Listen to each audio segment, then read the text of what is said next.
So in this final section of Chapter 3, we're going to talk about measuring where particular values are within the data set and then using a new kind of visual display to analyze that and look at that.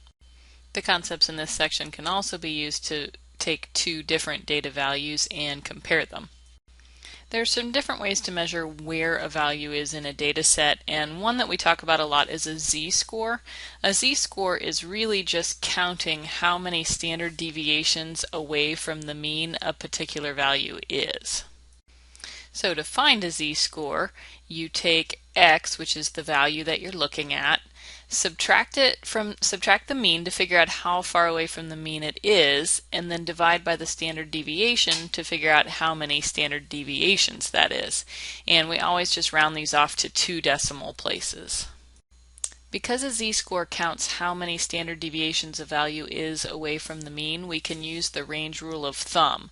Range rule of thumb said that it's unusual to be more than 2 standard deviations away because 75% of your data is within 2 standard deviations. So if a z-score tells you how many standard deviations away you are, it would be unusual to have a z-score higher than 2 or less than -2. Most of your values would be between -2 and 2. So let's take a look at an example. Michael Jordan is 78 inches tall. Rebecca Lobo is 76 inches tall. Now, of course that means Rebecca Lobo is shorter, but women are usually shorter. So what we want to know is which one of those is taller for their gender. So if we look at men's heights have a mean of 69 inches and a standard deviation of 2.8.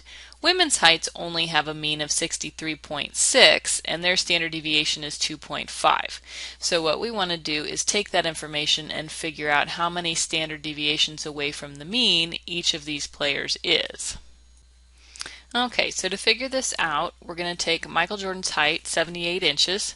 We're going to subtract the mean for men, which is 69.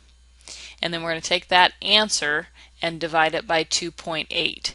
That gives us a z-score of 3.21. We're going to do the same thing for Rebecca Lobo. She's 76 inches tall. Now for women the mean is only 63.6, so we'll subtract that, and then we'll take that answer and divide by 2.5. That gives us a z-score of 4.96. So Michael Jordan is a little over 3 standard deviations above the mean, above because it's a positive number, and then Rebecca Lobo is about 4.96 standard deviations above the mean. So for their gender, she is much taller than he is. So both of them are unusually tall because they're both have z-scores higher than 2. They're both more than 2 standard deviations above the mean, but she is more standard deviations above the mean for her gender. Another way to measure where a value is in the data set is with percentiles, which you've probably heard before. When you take standardized tests, they'll tell you at what percentile your score was. If you have kids, when they're little, the height and weight will be a certain percentile for their age. So percentiles break the data set up into 100 groups and tell you where it is among those. A percentile actually measures how much is below that value.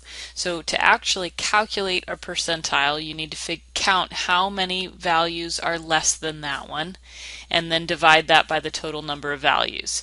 And then that'll give you a decimal. You'll multiply it by 100 to make it a percentage. And we usually go ahead and just round these to the nearest whole number. So let's look at an example. We have a list of heights of Math 108 students, and we want to know if somebody is 65 inches tall, what percentile is that?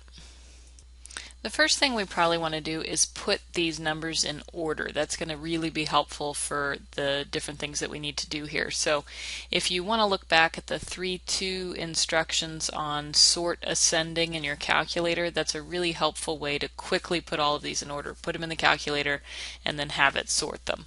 And so now, after sorting, this is what the table looks like.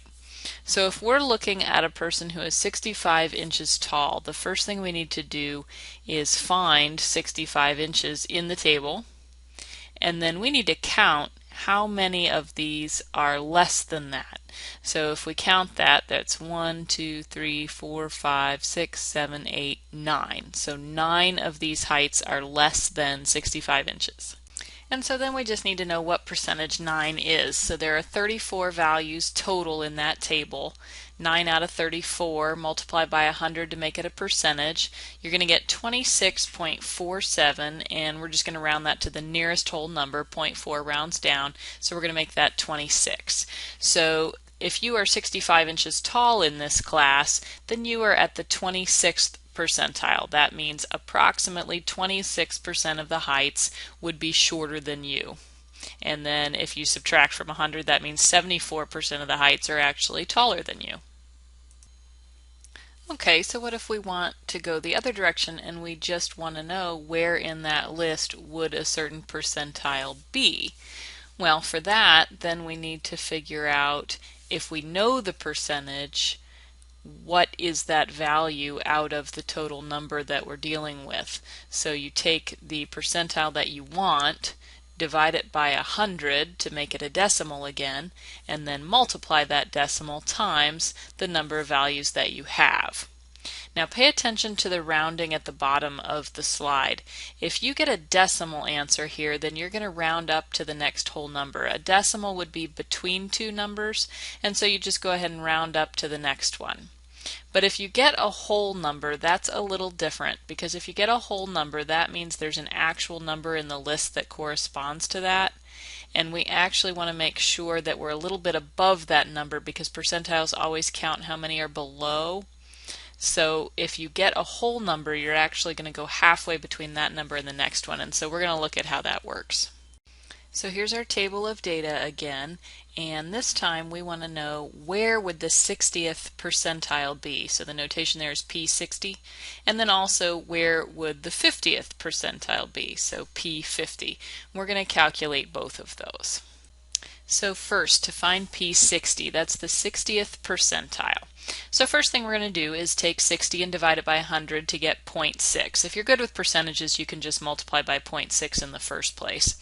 But we'll do 60 divided by 100, and then there were 34 numbers in the list, remember. So we're going to multiply 0.6 times 34 to find out that 60% of 34 is 20.4. Now the rounding rule was that if you get a decimal, you're going to go ahead and round up. What this is actually telling us is where in the list we need to look.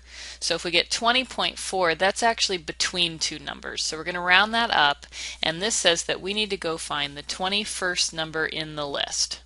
So we need to go back to the list and then count over until we find the 21st number in order. Make sure that these are in order when you're doing this. And then when you count over and find the 21st, that's going to be 69. So that tells us that the 60th percentile for this group is 69 inches. That means that about 60% of the people are shorter than that. Okay, so let's try that again for the 50th percentile. So 50 out of 100 is 0.5. We're going to multiply 0.5 times the 34 values. That tells us that 50% of 34 is 17. So this time it's a little bit different because that's a whole number.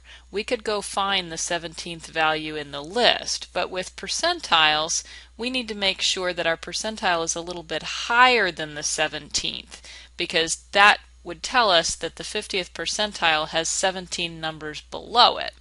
So we're going to go find the 17th number in the list, and then we're going to go halfway between that and the next value. So let's go find the 17th number in the list.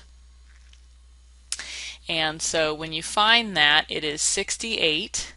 And so we're going to go halfway between that and the next one. Well, in this particular case, the next value is also 68.